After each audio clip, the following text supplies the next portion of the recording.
Members, Sabbath School class.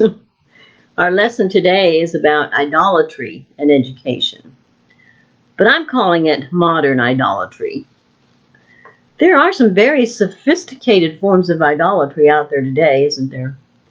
Things such as secularism, which is just leaving God out of your life, materialism, worshiping our possessions, and finally, intellectualism, which is an unbalanced dependence on man's knowledge. All of these forms of unrecognized idol worship can become overriding forces in our lives today, pushing out our need and love for God.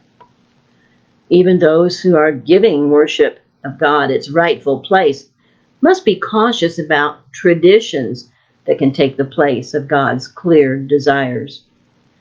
The first 4 of the 10 Commandments should be our reference point for how to worship our Creator. Take a look at those again in Exodus 20 today. Jesus tells us in Mark 7, verse 9, "All too well you reject the commandment of God, that you may keep your tradition." Let me point out in closing this week's study on worship 2 extremes we must avoid. Number 1, believing that there is only one set, rigid way to worship God, ignoring the fact that culture, personalities, and circumstances, such as during a pandemic, play a part in what our worship looks like.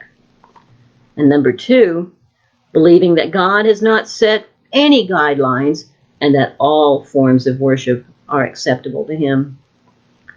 Simply put, glorifying God means to worship Him in the way He taught us, in spirit and in truth, in the beauty of holiness. Well, next week we're going to take a look at redemption and education. Guess what? You can't earn it, but you can learn it. So let's see what there is to learn about redemption next week. I'll see you then on Sunday. Shabbat Shalom. Have a peaceful Sabbath. Bye-bye.